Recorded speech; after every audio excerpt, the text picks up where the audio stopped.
ओम अज्ञानतिमिरान्धस्य ज्ञानाञ्जनशलाकया सत्सुरोन्मिलितं येन तस्मै श्रीगुरुवे नमः।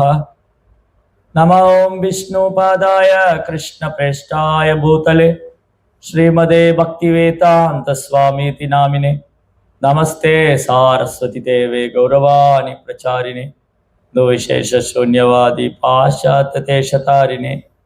जय श्री कृष्ण चैतन्य प्रभु नित्यानंद श्री अद्वैत गदाधर श्रीवासदि गौर भक्त वृंद।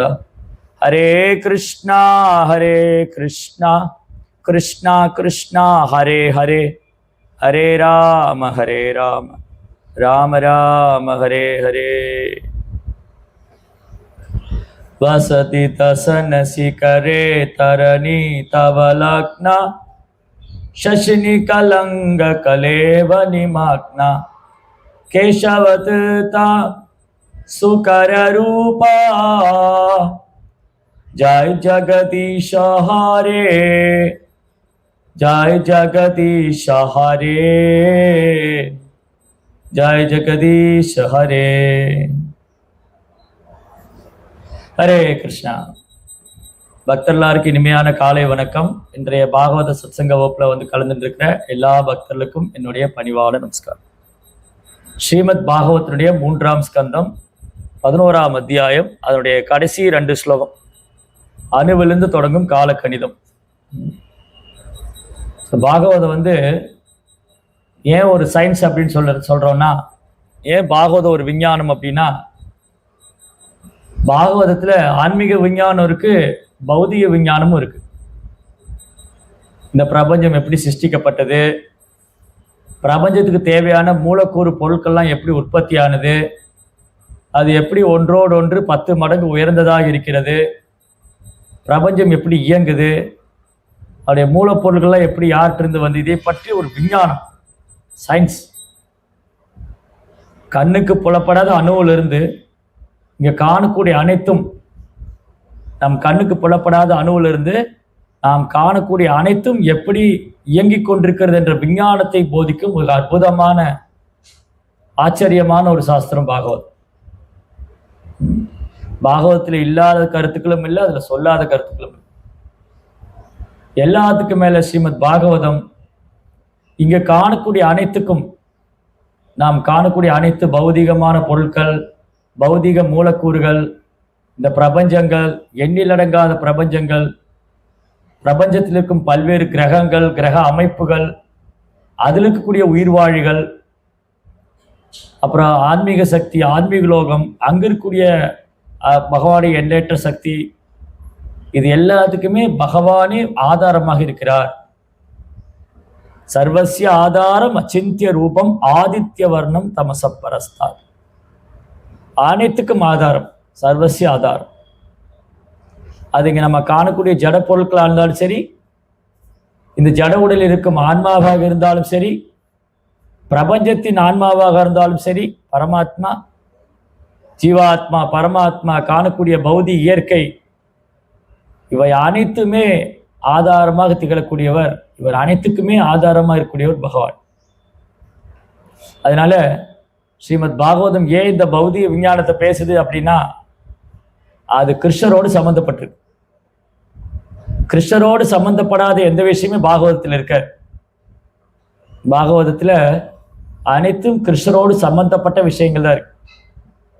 அப்போ இன்னைக்கு யாராவது ஆராய்ச்சி பண்ணணும், பிரபஞ்ச சிருஷ்டிப்பை பத்தி தெரிஞ்சுக்கணும், கிரக அமைப்புகளை பத்தி தெரிஞ்சுக்கணும், ஒரு கிரகத்தில் இருக்கிற உயிர்வாளிகளை பத்தி தெரிஞ்சுக்கணும், அவங்களுடைய ஆயுள் காலத்தை பற்றி தெரிஞ்சுக்கணும், இது எல்லாமே நம்ம சொந்த முயற்சியில் ஆராய்ச்சி பண்ணக்கூடிய விஷயமும் அல்ல, ஆராய்ச்சி பண்ணக்கூடிய புரிஞ்சக்கூடிய விஷயமும் அல்ல, அதுக்கு அவசியமும் அல்ல. ஏன்னா இவை அனைத்தும் ஸ்ரீமத் பாகவதத்தில் இருக்கு. அப்புறம் இதெல்லாம் எப்படி பகவானோடு தொடர்பு கொண்டிருக்கு, எப்படி பகவான் இதுக்கெல்லாம் ஆதாரமாக திகழ்கின்றார், அந்த விஷயங்களும் இருக்கு. அப்போ சௌனகாதி முனிவர்கள் சூத கோஸ்வாமிகிட்ட 5000 வருஷத்துக்கு முன்னாடி கலியுகம் தொடங்கிடுத்து, கலியுக மக்களுடைய நன்மைக்காக நைமிஷாரண்யங்கிற இடத்துல சௌனக ரிஷியோட தலைமையில் ஆயிரக்கணக்கான முனிவர்கள், ரிஷிகள்லாம் ஒன்று கூடியிருக்காங்க. இப்போ அந்த சபைக்கு சூத கோஸ்வாமி என்ற ஒரு பெரும் பாகவதர், ரோமகிருஷ்ண சூதரின் மகன் சூத கோஸ்வாமி, அவர் அந்த சபையில் எழுந்தருளும் போது அவருக்கு தக்க ஒரு ஆசனம் அமைத்து அவருக்கு ஆச்சாரியனுடைய அந்தஸ்து கொடுத்து அவர்கிட்ட பணிவாக அவர்கிட்ட அடக்கமாக கேள்வி கேட்குறாங்க இந்த சௌனகாதி முனிவர்கள். ஏன் சூத கோஸ்வாமி அங்கே அவ்வளவு ஸ்பெஷல் அப்படின்னா, சுகதே கோஸ்வாமிக்கும் பரீட்சித் மகாராஜுக்கும் நடந்த ஸ்ரீமத் பாகவத சம்பாஷணியப்போ அங்கே இருந்தார் சூத கோஸ்வாமி. அதனால சூத கோஸ்வாமிகிட்டேருந்து பல்வேறு விஷயங்களை அறிந்து கொள்ள வேண்டும் என்று ஆவல் கொள்கிறார்கள் சௌனகாதி முனிவர்கள். அப்போ 6 விதமான கேள்விகளை முன்வைத்தாங்க. ரொம்ப பணிவாக அடக்கமாக சௌனகாதி முனிவர்கள் சூத கோஸ்வாமி இடத்துல ஒரு 6 விதமான கேள்வி வச்சாங்க. அதில் ஒன்று, இந்த பிரபஞ்ச சிருஷ்டிப்பை பற்றி சொல்லுங்க, இந்த சிருஷ்டிப்பிள்ளையில எப்படி நடக்குது அதை பற்றி சொல்லுங்க. அதுக்கப்புறம் பகவானுடைய பல்வேறு அவதாரங்கள், அந்த அவதார லீலைகள், அவதார நோக்கங்கள், அதை பற்றி சொல்லுங்க. இப்படி அவங்க கேட்ட ஒரு கேள்விக்கும் சூத கோஸ்வாமி ரொம்ப உற்சாகமாக ஆர்வமாக பதிலளிக்கிறார். அங்கே வந்து சுகதே கோஸ்வாமி பரீட்சித்துட்டு என்ன சொன்னாரோ அது சற்றும் பிறழாமல் சற்றும் மாறாமல் உள்ளது உள்ளவாறு ஆச்சாரியர் என்ன சொன்னாங்களோ, முந்தைய ஆச்சாரியர் என்ன சொல்லியிருக்காங்களோ அதை அப்படியே உள்ளது உள்ளவாறு எடுத்துரைக்கிறார் சூத கோஸ்வாமி சௌனகாதி முனிவர் இடத்துல. அப்போ இங்க பார்க்கலாம், இந்த எண்ணற்ற அண்டங்களுக்கும் அண்ட சராசரத்துக்கும் ஆதாரம் மகாவிஷ்ணு, காரணோதகசாய் விஷ்ணு. அவர் தான் அண்ட சராசரத்துக்கு ஆதாரமா இருக்கு. பிரபஞ்ச சிருஷ்டிப்பெல்லாம் அவர்கிட்ட இருந்து தான் தொடங்குது. எண்ணிலடங்கா பிரபஞ்சங்கள் அவருடைய ரோமத்திலிருந்து வருது. அதுக்கப்புறம் அவர் ஒரு அண்டத்துக்குள்ளேயே நுழையிறார். Karana Udakashayi, Karana means cause, he is the cause of all causes. எல்லா காரணங்களுக்கும் மூல காரணமா இருப்பவர் காரண உதகசாயி விஷ்ணு. அதுக்கப்புறம் அவர் தான் மகாவிஷ்ணு. அவர் அதுக்கப்புறம் ஒரு அண்டத்துக்குள்ளேயும் நுழையிறாரு. அண்டாந்தரஸ்து பரமானு ஜெயாந்தரஸ்தம். அந்த ஒரு அண்டத்துக்குள்ளேயும் நுழைந்து அங்க கர்ப்ப கடல்ல பள்ளி கொண்டிருக்கார். காரண உதகசாய் விஷ்ணு காரண கடல்ல பள்ளி கொண்டிருக்கார். எக்காரணவா ஜலே பஜதிஸ்மயோகா நிக்ரம் அனந்த ஜகதண்ட சரோமகூபா ஆதார சக்தி மவலம் பரம் ஸ்வமூர்த்திம் கோவிந்தமாதி புருஷம் தமகம் பஜாமி. காரண கடல்ல பள்ளி கொண்டிருக்கிற காரண உதகசாய் விஷ்ணுட்டிருந்து எண்ணிலடங்கா பிரபஞ்சங்கள், அண்ட சராசரங்கள், அண்டங்கள் வெளிவருது. அந்த ஒரு அண்டத்துக்குள்ள 14 கிரகங்கள் இருக்கு. அப்படி காரணோதகசாய் விஷ்ணுட்டு ஒரு அண்டம் வெளியே வந்ததுக்கு அப்புறம் அந்த அண்டத்துக்குள்ளே நுழையிறார் கர்ப்போதசாய் விஷ்ணு. அந்த ஒரு அண்டத்துக்குள்ள கர்ப்போதசாய் விஷ்ணு நுழைஞ்சு அங்க கர்ப்ப கடல்ல சயனம் பண்றார். அவருடைய நாபிலிருந்து பிரம்மா தோன்றுகிறார். அந்த பிரம்மாவுடைய நாபி தாமரை தண்டு, அதாவது மகாவிஷ்ணுடைய அந்த கர்ப்போதசாய் விஷ்ணுடைய தாமரை தண்டு, அதுல 14 லோகம் இருக்கு. அது மேல் உலகத்துல பிரம்மா உட்கார்ந்துட்டு இருக்கார், பிரம்மலோகத்துல. அதுக்கப்புறம் ஒரு உயிர்வாழிகளை சிருஷ்டிக்கிறார். அப்போ பிரம்மா தோன்றுவதற்கு முன்பாக கார்போதசாய் விஷ்ணு இருந்திருக்கார். கார்போதசாய் விஷ்ணு தோன்றுவதற்கு முன்பாக காரணோதகசாய் விஷ்ணு இருந்திருக்கார். காரணோதகசாய் விஷ்ணு தோன்றுவதற்கு முன்பாக பகவான் ஸ்ரீ கிருஷ்ணர் இருந்திருக்கார். அவர் தான் சர்வ காரணம். அதனால படைப்புக்கு தேவையான 24 மூலக்கூறுகள், 5 பஞ்சமகா பூதங்கள், 5 கர்மேந்திரியங்கள், 5 ஞானேந்திரியங்கள், 5 அறிவு புலனுகர் பொருட்கள், மனம், புத்தி, அகங்காரம், ஜடையர்க்கின் முக்குணங்கள், இவை அனைத்தும் பகவானிடமிருந்தே தோன்றியது.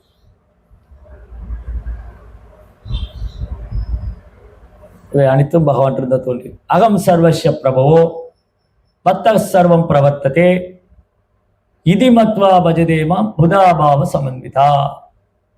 பகவத்கீதையுடைய சதுஸ்லோகம். பகவத்கீதையில முக்கியமான 4 சதுஸ்லோகத்துல ஒன்று 10ஆம் அத்தியாயம் 8ஆம் ஸ்லோகம். அகம் சர்வஸ்ய பிரபவோ. அர்ஜுனா, அனைத்தும் என்னிடமிருந்தே தோன்றுகிறது. இந்த ஜட உலகமானாலும் சரி, ஆத்மீக உலகமானாலும் சரி, அகம் சர்வஸ்ய பிரபு மத்தக சர்வம் பிரவர்த்ததே. இப்ப யார் இதை ஒருத்தர் தெரிஞ்சுக்கிறாங்களோ அனைத்துக்கும் ஆதாரம் பகவான் ஸ்ரீ கிருஷ்ணர். இந்த ஜட உலகமானாலும் சரி, அந்த ஆத்மீக உலகமானாலும் சரி, ரெண்டுமே பகவான் தான் தோன்றுது அப்படின்னு யார் தெரிஞ்சுக்கிறாங்களோ இதி மத்வா, இதை அறிந்து கொள்பவர் பஜதே மாம், எனக்கு பக்தி தொண்டு செய்வார், புதாபாவ சமன்விதா, அவர் மிகச்சிறந்த புத்திமான், பண்டிதன். அவர் தான் கற்றறிந்தவர்.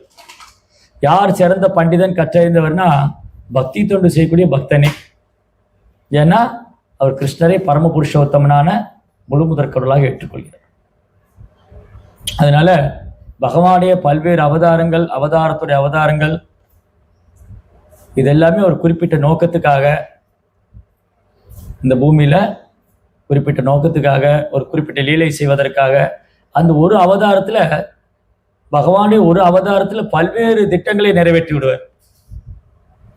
பகவானுடைய ஒரு அவதாரத்துல என்ன பண்ணிடுறாரு, அவரு தன்னுடைய பல்வேறு திட்டங்களை நிறைவேற்றார். சரி, இப்போ உதாரணத்துக்கு இன்னைக்கு வராக துவாதசி. ஜெய் வராகதே பகவானுக்கு ஜெய், பூவராக சுவாமிக்கு ஜெய். வசதி தசனசி கரே தரணி தவலக்னா சசினி கலங்க கலேவனி மக்னா கேசவது த சூக்கர ரூபா ஜெய ஜெகதீஷ ஹரே. சூக்கரன்னா வராகம், வராகன்னா காட்டுப்பன்றியோட வடிவம். சரி, அப்போ பகவான் ஏன் வராக அவதாரம் புரிந்தார்? இந்த வராக அவதாரத்தின் நோக்கம் என்ன? அதன் மூலமா பகவான் நம்ம கற்றுக் கொடுக்குற பாடம் என்ன? அதான் ஒரு பாயிண்டா இன்னைக்கு பார்க்க போறோம். வராக அவதாரம் ஏன் எடுத்தார்? இந்த வராக அவதாரத்தின் நோக்கம் என்ன? வராக அவதாரம் மூலமா பகவான் நம்ம கற்றுக் கொடுக்கக்கூடிய பாடங்கள் என்ன? 2 கல்பத்திலையும் பகவான் வராக அவதாரம் பண்றார். 2 வராக அவதாரம் உண்டு பாகவதத்துல. 2 வராக அவதாரத்தை பத்தி சொல்லியிருக்கு. ஒன்று சாயம்பூ மனுடைய ஆட்சி காலத்தில் வரக்கூடிய வராகர், இன்னொரு சக்ஷுஷ மனுடைய ஆட்சி காலத்துல வர்றார். ஒரு வராகர் ஸ்வேத வராகர். இப்ப என்ன நடக்குதுன்னா, இந்த ஸ்வேத வராக கல்பம், பிரம்மாவுடைய இந்த பகல் பொழுது ஸ்வேத வராக கல்பம், அதாவது பகவான் ஸ்வேத வராகராக அவதாரம் செய்த கல்பம். அதான் பாரத கண்டே ஜம்பு தீபே வைவஸ்வத மன்வந்தரே ஸ்வேதவராக கல்பே ஸ்வேதவராக கல்பே வைவஸ்வத மன்வந்தரே. இப்போ ஸ்வேதவராக, ஸ்வேதா மீன்ஸ் ஒயிட். அப்போ 2 வராகர் இருக்கார். ஒரு வராகர் சிவப்பு நிறத்தில் வந்தார், ஒரு வராகமூர்த்தி வெள்ளை நிறத்தில் வந்தார். வெள்ளை நிறத்தில் அவதாரம் பண்ண வராகமூர்த்தி ஸ்வேத வராகர். பிரளயம் ஏற்பட்டு அதில் வேதங்கள்லாம் மறைஞ்சு போக, அதை திரும்பி பிரம்மாட்ட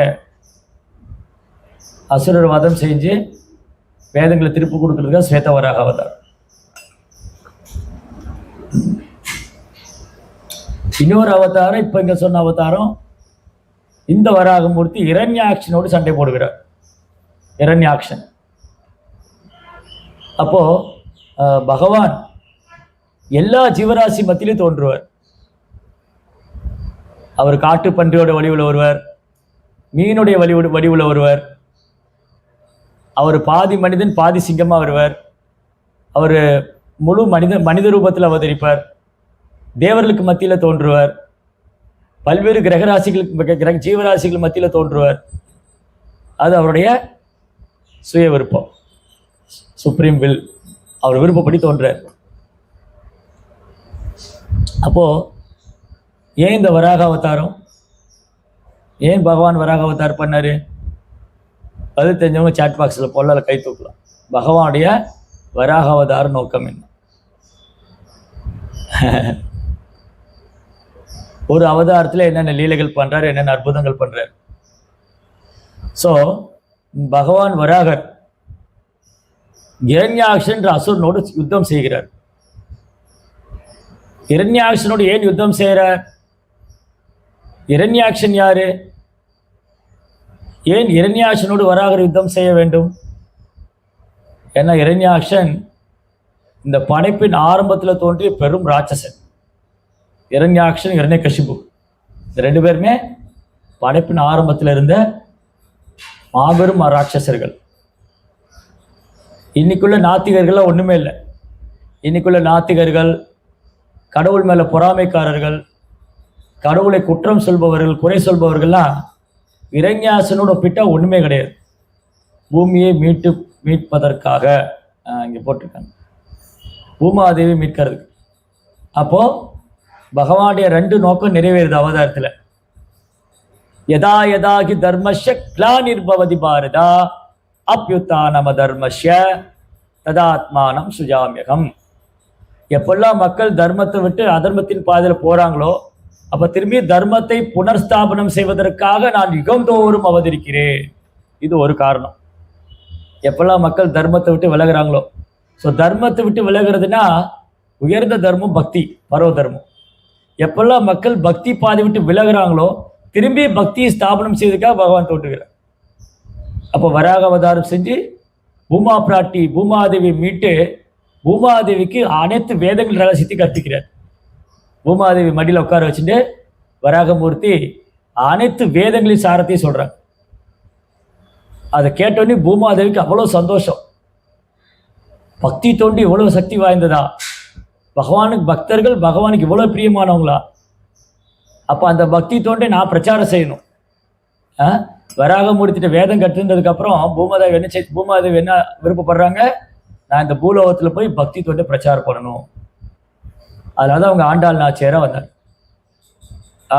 ஆண்டாள் நாச்சியார் வந்து அழகான 30 பாசுரங்கள், திருப்பாவை, கோதை நாச்சியார், சூடி கொடுத்த சுடற்கொடி, அந்த 30 பாசுரங்கள் பகவானுடைய நாமத்தோடைய மகிமை, பக்தி தொண்டுடைய மகிமை, அதை பறைசாற்றுகிறார். அப்போ ஒரு நோக்கம் நிறைவேறுதா, திரும்பவும் பக்தியை ஸ்தாபனம் பண்ணணும். தர்ம சம்ஸ்தாபனார்த்தாய, தர்மசே கிளானி. தர்மசே கிளானி அப்படின்னா பக்தியிலேருந்து விலகும் போது, பக்தி தொண்டிலேருந்து விலகும் போது, ஜீவாத்மா கிருஷ்ணரை மறக்கும் போது, ஜீவாத்மா கிருஷ்ணரை மறந்து பௌதியத்தில் மூழ்கி இருக்கும்போது கிருஷ்ணா வந்து திரும்பியும் பக்தி மார்க்கத்தை ஸ்தாபனம் பண்றார். இது ஒரு காரணம், வராக அவதாரம். 2வது காரணம் பரித்ராணாய சாதுனா விநாசாய சதுஷ்கிருதா தர்ம சம்ஸ்தாபனார்த்தாய சம்பவாமி யுகே யுகே. பூமாதேவி போன்ற பக்தர்களை இரண்யாக்ஷன் போன்ற கொடூரமான அசுரன்ட்டு காக்கணும். பூமாதேவி மாதிரி தூய பக்தர்களுக்கு எப்பெல்லாம் துன்பம் ஏற்படுதோ, பக்தர்களுக்கு எப்பெல்லாம் தொந்தரவு ஏற்படுதோ, ஒரு தூய பக்தர் எப்பெல்லாம் கஷ்டப்படுறாங்களோ அப்ப இம்மீடியட்டா பகவான் வருவார். அதான் பரித்ராணய சாது. ஃபர்ஸ்ட் அதான் அவருக்கு முதல் பிஸ்னஸ் வந்து அசுரனை கொள்றது பகவானுக்கு பெரிய வேலையே இல்லை. அசுரர்களை அழிக்கிறது பகவானுக்கு ஒரு முக்கியமான வேலையே இல்லை. அதை பண்றதுக்கு எவ்வளவு பேர் இருக்காங்க. பார்வதி தேவி, பத்ரகாளி, சக்தி, துர்கா, அவங்களால அசுரங்களை கொல்ல முடியாது. மகிஷாசுரன், சும்ப நிசும்பன், எவ்வளோ பேர் வேணும். எவ்வளோ அசுரங்களை அரக்கர்களை வந்து பார்வதி கொண்டு இருக்காங்க. தன் முருகப்பெருமான் சூரனை வதம் பண்ணியிருக்காரு இல்லையா, தைப்பூசம் 2 நாளில். தைப்பூசத்தோட நோக்கம் என்னது, தைப்பூசத்தன்னைக்கு தான் முருகர் வந்து பார்வதிட்டு வேல் வாங்கிக்கிறார். வேல் வேல் வேல் வெற்றி வேல், வேல் வேல் வீரவேல், வேல் வேல் ஞானவேல். ஸோ அந்த வேலாயுதம் முருகருக்கு பார்வதி பரிசாக கொடுக்குறாங்க. அதை கொண்டு இந்த அசுரர்களை வதம் செய்கிறார். சேனானீனாமகம் ஸ்கந்தஹா, தேவர்களுடைய சேனாதிபதி, மக்களை காப்பதற்கும் வேத தர்மங்களை பாதுகாப்பதற்கும் தேவர்களுக்கு பக்கபலமாக அசுரங்களை தண்டிப்பதற்காக முருகப்பெருமான் கார்த்திகேயன். அதனால அவர் வேல் பெற்று கொண்டார். அந்த வேலாயுதம் கொண்டு அசுரர்களை தண்டிக்கிறார். கணபதி, சிவபெருமான், இந்திரன், எவ்வளோ பேர் இருக்காங்க அசுரங்களை கொள்றதுக்கு. பகவான் நேரடியாக வர வேண்டிய அவசியமே இல்லை. ஆனால் எதுக்கு வராரு, பரித்ராணாய சாதுன்னா, தன் பக்தனுக்கு பிரச்சனை ஒன்றே பகவான் நேரில் வந்துடுறாரு. விநாசாய துஷ்கிருதி, அந்த துஷ்கிருதி, அந்த அசுரன் ரொம்ப பாக்கியம் பண்ணவன். ஏன்னா பகவான் கையில் கொல்லப்படுறாரு. அதான் பிரகலாதட்ட எண்ணிகசிபு சொல்லுவான், அடே பிரகலாதா, உன் சித்தப்பாவை கொன்னவனையா நீ வழிபடுகிறாய். பிரகலாதுடைய சித்தப்பா யாரு, இரண்யாக்ஷன். இரண்யாக்ஷன் யாரால கொல்லப்பட்டார், வராகமூர்த்தினா. அப்ப அந்த வராகர் விஷ்ணுவுடைய அவதாரம். அடே பிரகலாதா, நீ நாராயண நாமத்தை சொல்லக்கூடாது, அவர் நம்ம எதிரி, உன் சித்தப்பாவை கொன்னவன். இப்போ பிரகலாதர் என்ன சொன்னாரு, சித்தப்பாவோ பெரியப்பாவோ பகவான் கையில் கொல்லப்பட்டிருக்காரு. என்ன பாக்கியம் பண்ணியிருக்கணும்? எந்த அசுரனுக்கு அந்த பாக்கியம் கிடைச்சிது? பகவான் கையில கொல்லப்படுற பாக்கியம் எந்த அசுரனுக்கு கிடைச்சிது? பகவான் கையில கொல்லப்பட்டாலே முக்தி தான். கிருஷ்ணா ஒருத்தரை கொன்னாலும் முக்தி தான். கிருஷ்ணா பாதுகாத்தாலும் கருணை தான். கிருஷ்ணர் கையால கொல்லப்படுறதும் கருணை, கிருஷ்ணர் கையால அரவணைக்கப்படுறதும் கருணை. அதனால என் சித்தப்பா பாக்கியம் பண்ணியிருக்காரு, வராகமூர்த்தி கையால கொல்லப்பட்டார். ஸோ இந்த அசுரன், இந்த இரண்யாக்ஷன் அசுரன், இவனை ஒரு வதம் செஞ்சாரு. அவன் அந்த கொடூரமான உடல்ல இருந்து விடுவிக்கிறேன். அப்போ அதுவும் கருணை தான். ஸோ முதல்ல என்ன பாடம்? தர்மத்தை ஸ்தாபனம் செய்துக்காக பகவான் அவதரிக்கிறார். தூய பக்தி தொண்டு, அப்புறம் ஆண்டாள் நாச்சியார் மூலமா வராகமூர்த்தி இந்த பூ உலகெங்கும் பக்தியை பிரச்சாரம் செஞ்சார். ரெண்டாவது, பக்தர்களை காக்கணும், அசுரங்களை தண்டிக்கணும். ஸோ அதனால வராக அவதாரம் பக்தர்களை காப்பது, அசுரங்களை தண்டிப்பது. மூன்றாவது, பகவான் கிருஷ்ணர் அனைத்து இன்பத்தின் இருப்பிடம், பல்வேறு ரசங்களை அனுபவிக்கும் ரசராஜு. அப்போ அவர்கிட்ட ஒரு ரசம் வீரம். அவர் தன் வலிமையை காமிக்கணும். கோலோக விருந்தாவத்தில் யார் அவர் கூட சண்டை போடுவாங்க? கோலோக விருந்தாவத்தில் கிருஷ்ணர் கூட சண்டை போட யாருமே இல்லை. ஏன்னா நம்ம எல்லாம் ஜட உலகத்தில் வந்துட்டோம். நம்ம எல்லாம் ஜட உலகத்தில் இருக்கிறதுனால இங்க என்ன பண்ணிட்டு இருக்கிறோம்? இங்க கிருஷ்ணர் சண்டை போட்டுட்டாரு. இங்க ஜீவாத்மா என்ன பண்றாரு? கிருஷ்ணர் குறை சொல்றாரு.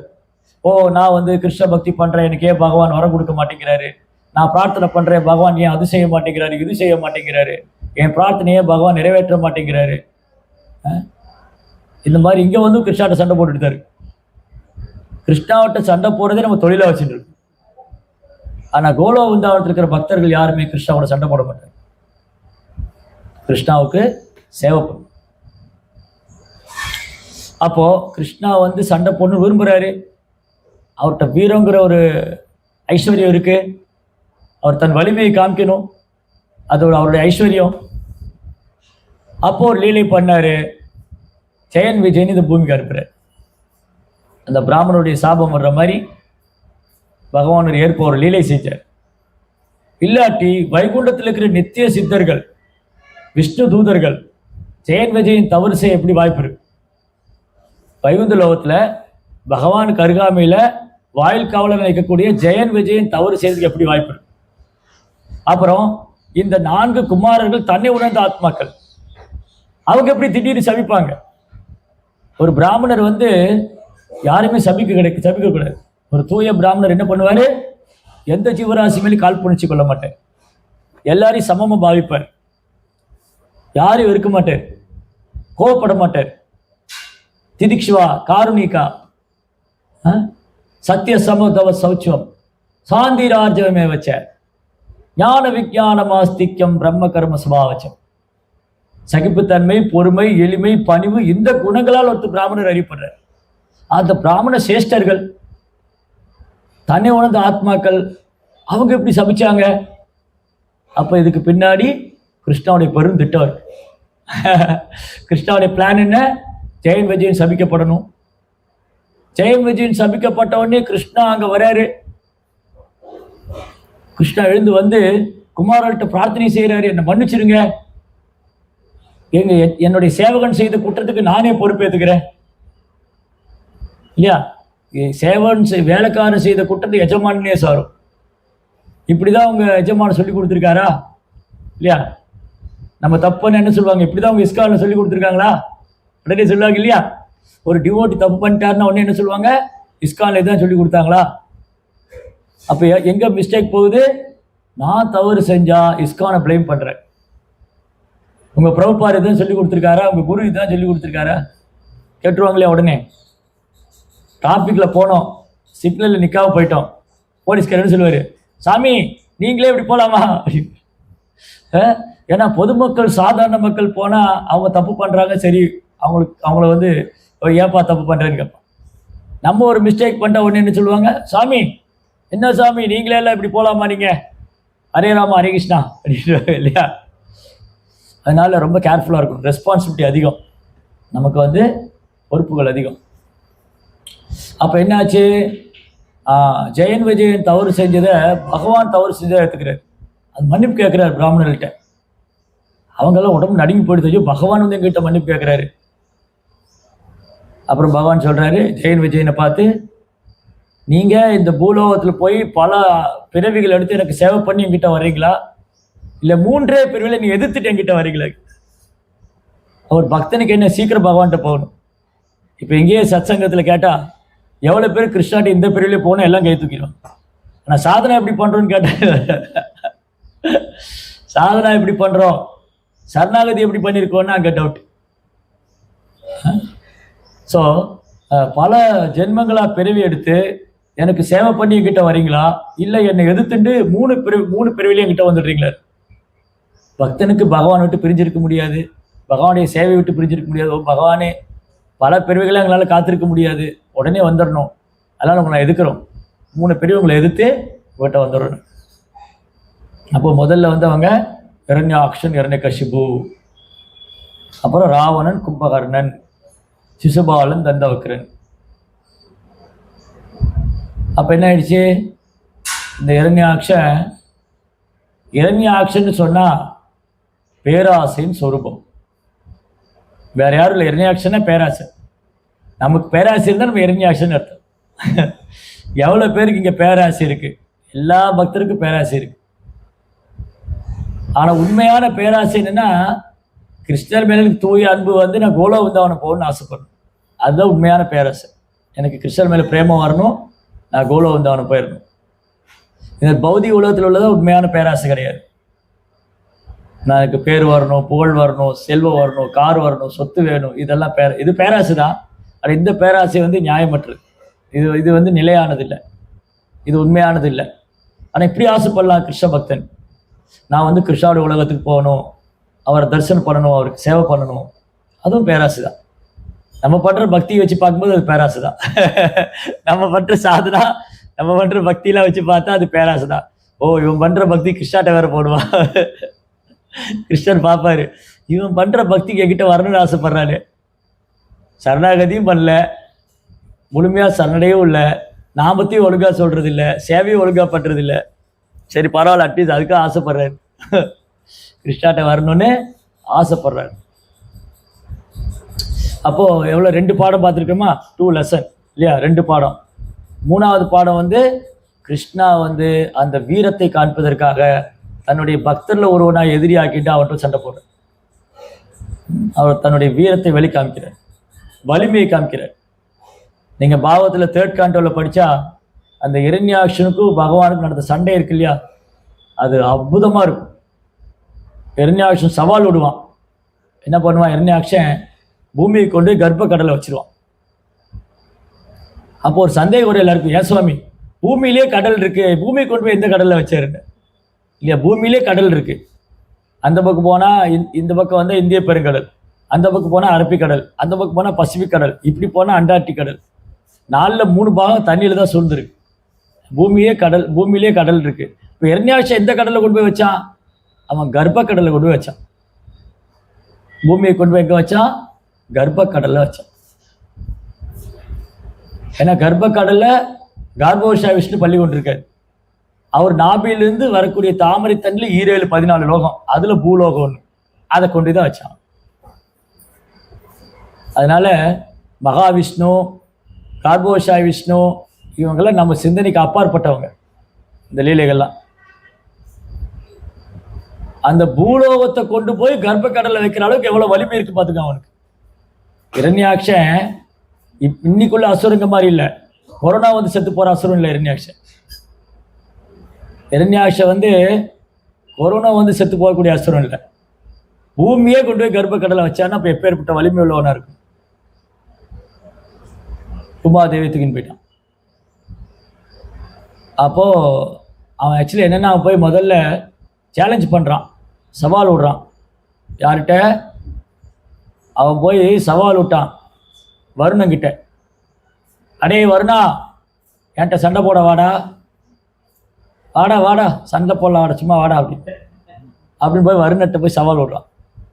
ஏன்னா எர்ணியாக்ஷனுக்கு என்ன ஆசைன்னா, அவனுக்கு பேராசை, தன் சகோதரன் எர்ணிகசிபு 3 உலகத்தை அடக்கி ஆளணும் அப்படிங்கிற பேராசை. அதனால என்ன பண்ண, அவன் போய் வருணத்தை சேலஞ்ச் பண்ணான். வருண சொன்னா, எனக்கு ரொம்ப வயசாயிருச்சுப்பா, உங்க கூட எல்லாம் சண்டை போட முடியாது, உனக்கு தகுந்த ஆள் வருவார், அப்போ நீ சண்டை போட்டுக்கணும்.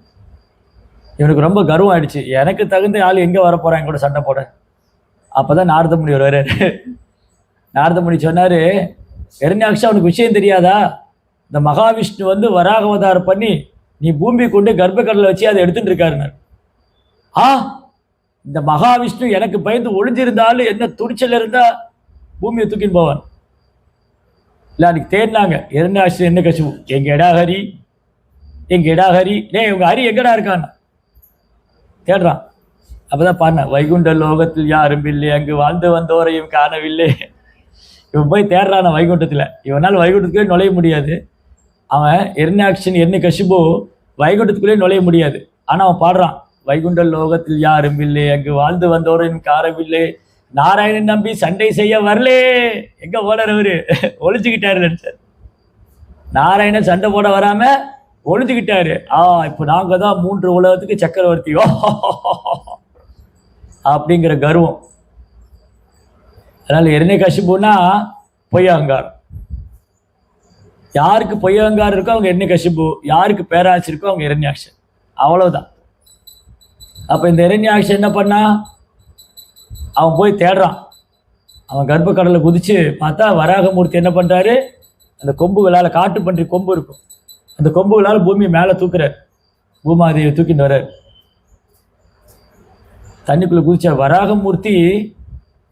அது அடுத்தது பாருங்க, இது 3வது பாயிண்ட் என்னது பார்த்தோம். ஃபர்ஸ்ட் வராகமூர்த்தி ஃபர்ஸ்ட் அவதார நோக்கம் என்ன, தர்மத்தை ஸ்தாபனம் பண்ணணும். 2வது பக்தர்களை காக்கணும். 3வது அவர் வீரத்தை காமிச்சாரு. 4வது வராகமூர்த்தி பகவான் எப்போ எப்படி அவதாரம் பண்ண போறாருன்னு தேவர்களாலே யூகிக்க முடியாது. எல்லாம் போய் பிரம்மாட்ட சொல்றாங்க, இந்திராதி தேவர்கள்லாம், ஓ பிரம்மா சிருஷ்டி கர்த்தாவே, இங்க பாருங்க, இந்த இரண்யாக்ஷன் வந்து பயங்கர கொடூர அசுர, பூமி கொண்டு கர்ப்பக்கடலை வச்சுட்டா, ஏதாவது பண்ணுங்க, நீங்க தான் சிருஷ்டிகர்த்தா, ஏதாவது பண்ணுங்க. பிரம்மா 4 தலையும் போட்டு யோசிக்கிறார், நான் என்ன பண்றது. பிரம்மா வந்து 4 தலையும் போட்டு மண்டையை பிச்சுக்கிறார், என்ன பண்ணலான்னு. அப்ப திடீர்னு பிரம்மாவுடைய நாசி துவாரத்திலிருந்து கொசு மாதிரி ஒரு பூச்சி வந்தது, சின்னதா ஒரு பூச்சி வந்து பிரம்மாவுடைய மூக்கு துவாரத்திலிருந்து. அது அப்படியே வளர்ந்து வளர்ந்து வளர்ந்து வளர்ந்து பிரம்மாண்டமான ரூபம். பிரம்மா அப்படி பார்க்குறாரு, யார் இது, இப்படி ஆச்சரியமான ஒரு ரூபம். அப்படி உடம்பெல்லாம் பெரிய பர்வதம் மாதிரி இருக்கு. அந்த உடம்புல இருக்கிற ரோமங்கள்லாம் ஊசி மலை காடுல இருக்கிற பெரிய ஊசி மரம். நீங்க இங்கெல்லாம் போனா நிறைய பார்க்கலாம், காஷ்மீர் சைடுல போனா நிறைய ஊசி மரம் இருக்கு. அந்த ஊசி மரம் மாதிரி பெரிய பெரிய மரம், ரோம கூபங்கள்லாம் மரம் மாதிரி இருக்கு. பெரிய மலை மாதிரி ரூபம், தாமரை போல கண்ணு, தலையில் உள்ள அழகான கிரீடம், 2 இருக்கு அந்த கொம்பு. அப்படி பிரம்மா பார்க்கிறாரு, யாரா இருக்கும். இந்த வராகமூர்த்தி என்ன பண்றாரு, பிரம்மா மட்டும் இல்லை, எல்லா லோகவாசிகளும் பார்க்குறாங்க. சத்தியலோகம், ஜனலோகம், தபலோகம், எல்லா லோகவாசிகளும் பார்க்குறாங்க, யார் இவரு.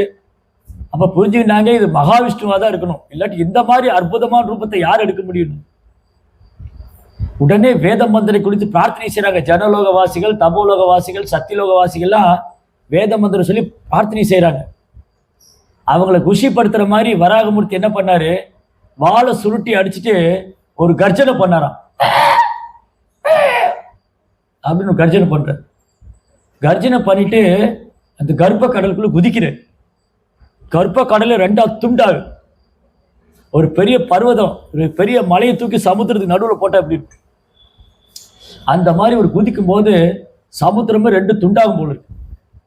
அப்படி குதிக்கிறார் உள்ள. குதிச்சு உள்ள போய் தேடுறார் பூமியை. இந்த காட்டுப்பன்றி என்ன பண்ணும், தன்னுடைய இறையை தேடும்.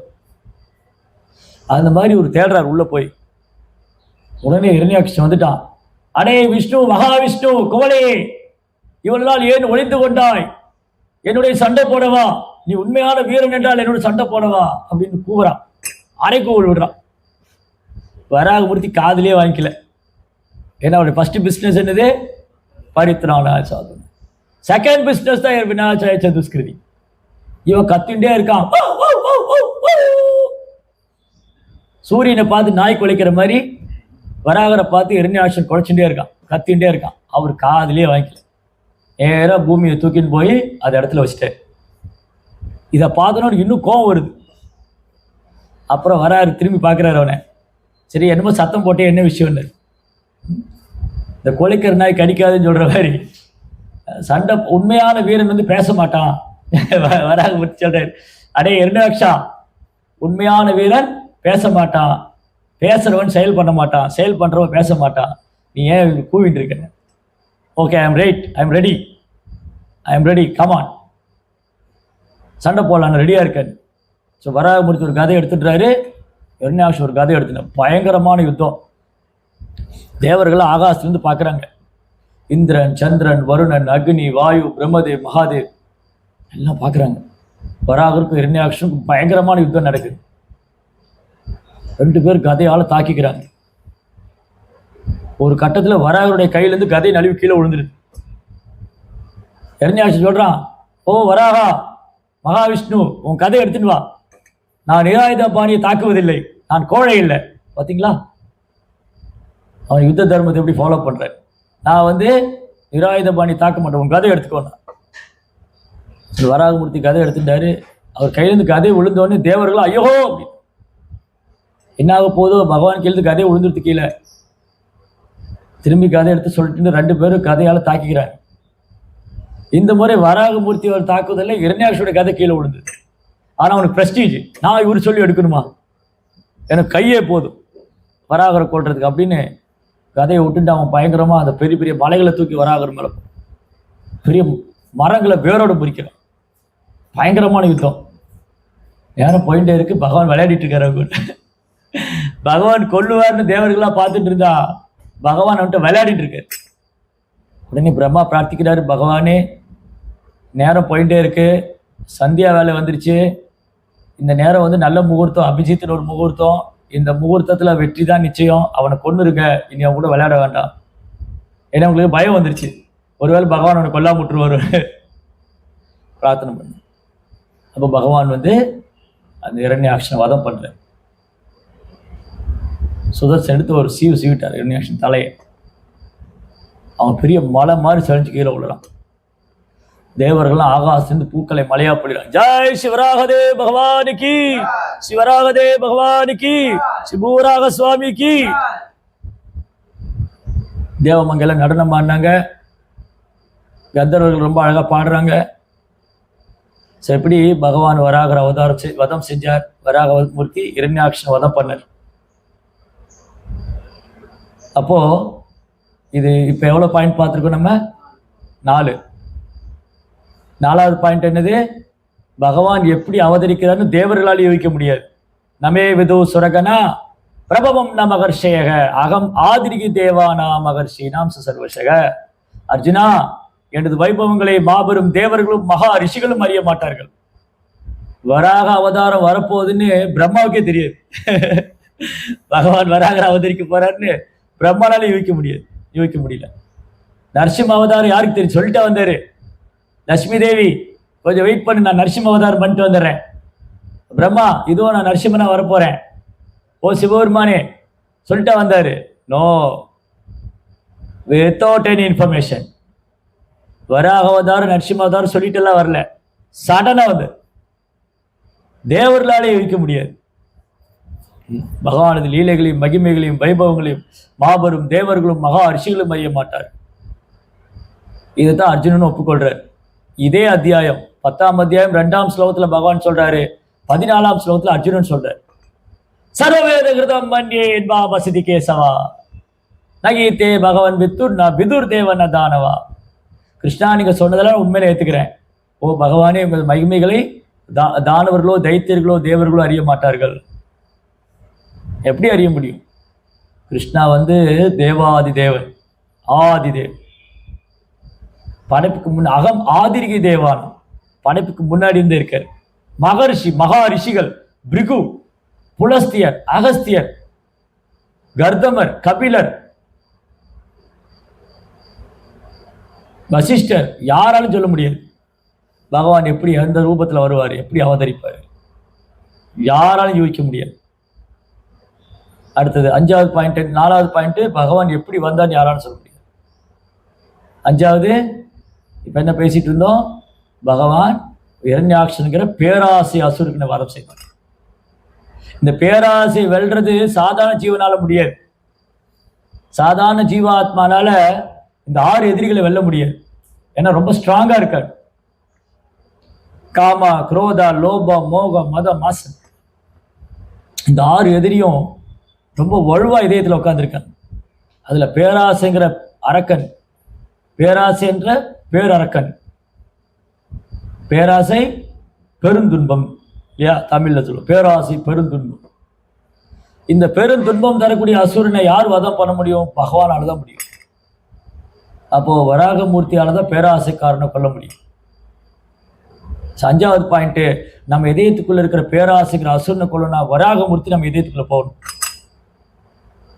சரிங்க சுவாமி, அன்னைக்கு எர்ணியாக்ஷன் ஒரு அசுரன் இருந்தாரு, வராகர் போய் வதம் பண்ணாரு. இன்னைக்கு என் இதயத்துல பேராசைங்கிற அசுரன் கொழுந்து விட்டு எறிகிறான். இவர் எப்படி கொள்றது? அதுதான் வராகமூர்த்தி ஹரிநாம ரூபத்துல போய் கொள்றாரு. ஹரே கிருஷ்ணா கிருஷ்ண கிருஷ்ணா ஹரே ஹரே, ஹரே ராம ராம ராம ஹரே ஹரே. இந்த நாமத்துல வராகமூர்த்தி இருக்காரு. இவர் என்ன பண்றாரு? நம்ம இதயத்துக்குள்ள போய் பேராசைங்கிற அசுரனை வேற இருக்கு, வேரோடு வெட்டி வீழ்த்துறார். பவ மகாதாவாக்னி நிர்வாபனம் கிரேரவ சந்திரிகா விதரணம் வித்யாவதும் ஜீவனம் ஆனந்தாம்புதிவர்தனம் பிரதிபதம் பூர்ணாமிருத ஸ்வாபம் பரம் பிரஜயதே ஸ்ரீ கிருஷ்ண சங்கீர்த்தனம். ஆனந்தாம்புதிவர்தனம். எப்ப ஆனந்தாம்புதிவர்தனம்? ஹரிநாம இதயத்துக்குள்ள போனதான். எப்ப ஆனந்தாம்புதிவர்தனம்? இந்த பேராசைங்கிற அசுரன் கொல்லப்பட்டாதான். அது வரைக்கும் ஆனந்தாம்புதிவர்தனம் கிடையாது. அது வரைக்கும் தாவாகினி நிர்வாபனம், பவ மகா தாவாகினி. மகா தாவாகினி கொழுந்து விட்டு எரியுது. சிலருக்கு பேராசை, சிலருக்கு பொறாமை, சிலருக்கு அறியாமை, சிலருக்கு பௌதிக ஆசை, கொழுந்து விட்டு எரியுது. அதனாலதான் பகவான் இந்த இரண்யாக்ஷனை வதம் செய்யறதுக்காக இரண்யாக்ஷன்கிற பேராசை அசுரனை கொல்லணும்னா வராகமூர்த்தி நம்ம இதயத்துக்குள்ள போகணும். நாம ரூபத்துல போய், கலிகாலே நாமரூபே கிருஷ்ண அவதாரி, கலியுகத்துல கிருஷ்ண நாம ரூபத்துல இருக்காரு, வராகமூர்த்தி நாமத்துல இருக்காரு. நாம் மகாரி பகுதா நிஜ சர்வ சக்தி. கிருஷ்ணருடைய அனைத்து நாமம், அனைத்து சக்தி ஒரு நாமத்தில் இருக்கு. அதனால கலியுகத்துல வராகமூர்த்தி நாம ரூபத்தில் இருக்கு, கிருஷ்ணா நாம ரூபத்தில் இருக்கு. இது 5வது பாயிண்ட். 6வது பாயிண்ட் ரொம்ப முக்கியமானது.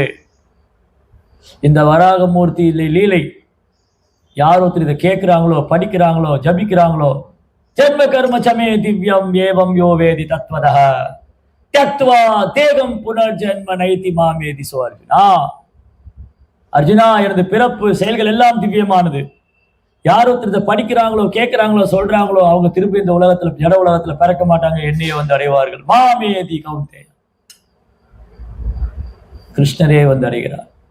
ஸோ வராகரோட லீலைகளை பாடுவதால, கேட்பதால ஒருத்தருக்கு பகவான் மேல தூய பக்தி கொண்டு பகவானுடைய தாமரை திருப்பாத்தடைவு. ஸோ இது 6வது இல்லையா? 6 பாயிண்ட் ஆச்சா? 7வது, சைதன்ய மகாபிரபு இந்த பூமியில் இருந்த பொழுது 500 வருஷத்துக்கு முன்னாடி அவர் நவதீப்ல அப்படி நடந்து போறார். அவர் நவதீப்ல நடந்து போகும்போது சில பிராமணர்கள் விஷ்ணு சகஸ்ர நாமம் படிச்சுட்டு இருக்கு. அந்த விஷ்ணு சகஸ்ர நாமத்துல வராகா சூக்கராங்கிற வார்த்தையை கேட்கிறார் மகாபிரபு. கேட்டோடனே மகாபிரபுக்கு வராகமூர்த்தியோட ஞாபகம் வந்துருச்சு. சூக்கரா சூக்கரா சூக்கரான்னு ஓடுறார் சைத்தன்ய மகாபிரபு. நவதீப் தெருக்கல்ல 2 கை உயர்த்திட்டு சூக்கரா சூக்கரா சூக்கரான்னு ஓடுறார். வராகா வராகா. நேரா முராரி குப்தர் வீட்டுக்கு போனார். முராரி குப்தர் பார்க்கிறாரு, மகாபிரபு ரொம்ப ஒரு ஆவேசமா வர்றாரு, சூக்கரா வராகான்ட்டு. அங்க என்ன பண்றாரு, முராரி குப்தர் வீட்டுக்குள்ள நுழைஞ்சு அவர் வீட்டில் இருக்கிற ஜக் இருக்கு இல்லையா, வாட்டர் பாட்டு, அந்த ஜக் எடுத்து அப்படியே மேலே தூக்கி, அப்படியே பூமி மாதிரி மேலே தூக்கிட்டார்.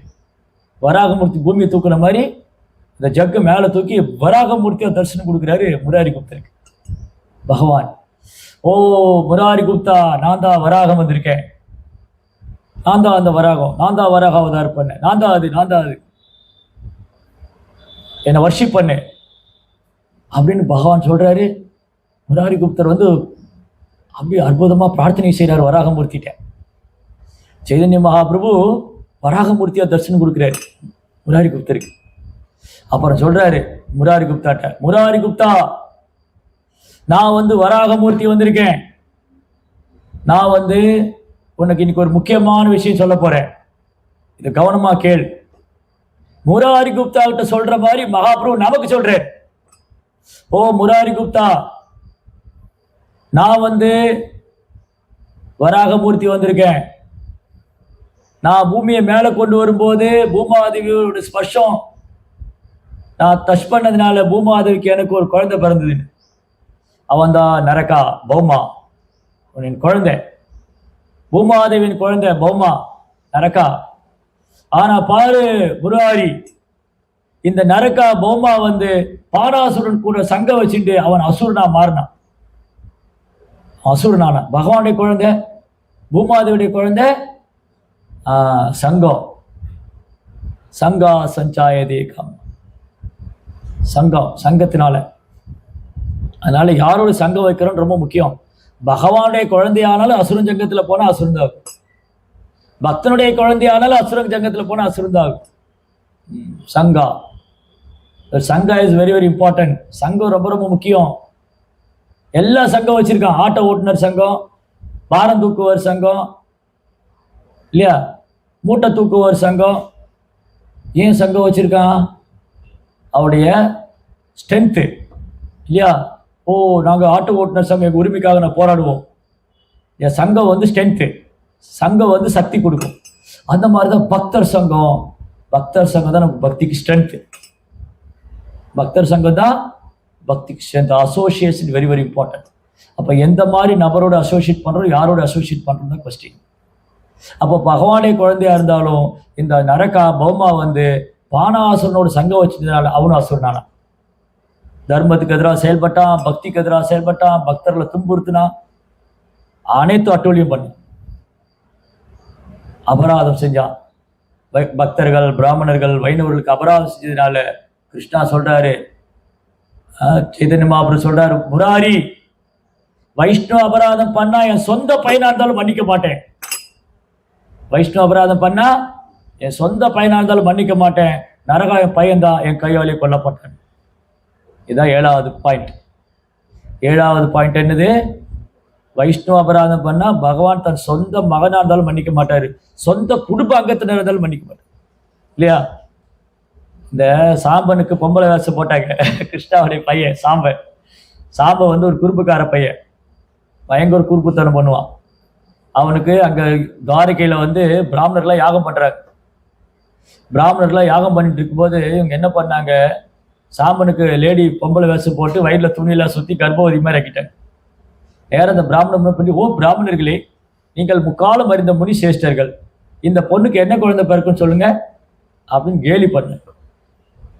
ஓ எதுக்கலே, உங்களுக்கு என்ன ஒரு அகங்காரம் கர்வம் இருந்தா நீங்க பிராமணர்களை பரிகாசம் பண்ணுவீங்க, ஏளனம் பண்ணுவீங்க, சிரிப்பீங்க. நீங்க உங்களுக்கு வந்து கர்வம், ஆணவம். நீங்க வந்து எது குலத்துல பிறந்திருக்கீங்க, கிருஷ்ணனுடைய உறவினர்கள், நண்பர்கள், பிள்ளைங்கள், பேர பிள்ளைங்கள். அதனால இந்த குழந்தைக்கு வந்து இரும்பு உலக்கதான் வந்து குழந்தையா பிறக்கும், அதுதான் உங்க வம்சம் அழிவுக்க காரணம். கிருஷ்ணா தலையிடவே இல்லை, கிருஷ்ணா அங்கே இன்டர்ஃபியர் ஆகவே இல்லை.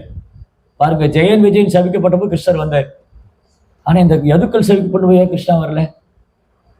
ஜெயன் விஜயன் சபிக்கப்பட்ட போது கிருஷ்ணா வந்தாரு. வந்து உடனே அந்த பிராமணர்கிட்ட மன்னிப்பு கேட்கிறாரு. ஏன்னா ஜெயன் விஜயன் அபராதம் பண்ணல இல்லையா, ஆனா இவங்க அபராதம் பண்ணாங்க. அதனால பகவான் வரவே இல்லைங்க. ஒட்டுமொத்த யது டைனஸ்டியும் அந்த சாமனுக்கு அந்த உலக்க ராடு பறந்தது. உலக்கையே அந்த இரும்பு உலக்க தான் குழந்தையா வந்தது. அது தூக்கின்னு ஓடுறாங்க குரசேனட்ட. ஓ குரசேன ராஜா, இந்த பாருங்க விளையாட்டு வினையாகி போச்சு. அதனால விளையாட்டு கூட வைஷ்ணவர் அபராதம் பண்ணக்கூடாது, வினையாயிடும். தூக்கின்னு போயிட்டு அப்போ உக்ரசேன இதை ஒடிச்சு நீங்க பொடிச்சு கடல்ல போட்டுருக்கணும். அது கடல்ல போட்டால் கரையில வந்து கரும்பு மாதிரி மடிச்சு மடிச்சு நிற்குது, ராடு மாதிரி. அது நல்ல பழைய சாத்தோடைய கஞ்சியெல்லாம் குடிச்சு நல்ல போதையில கரும்பு ராடு எடுத்து ஒரு இரும்பு ராடு, அது கரும்பு ராடு மாதிரி இருக்கும், இரும்பு ராடு.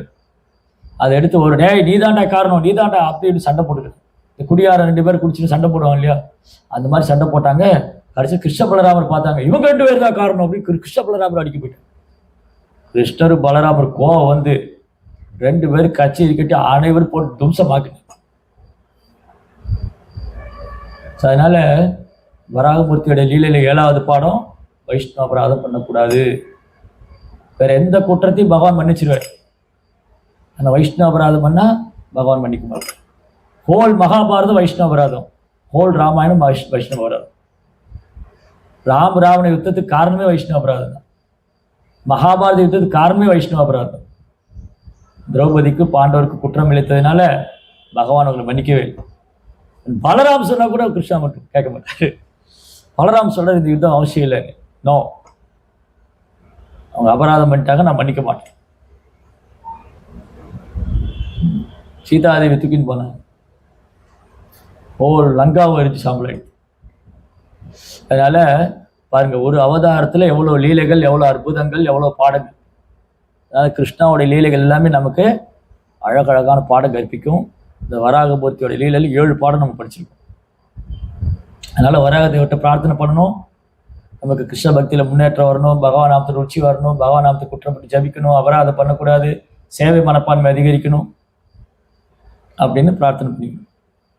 जय वराह स्वामी की जय, वराहदेव भगवान की जय, वराह द्वादश की जय, श्री प्रभुपाद की जय।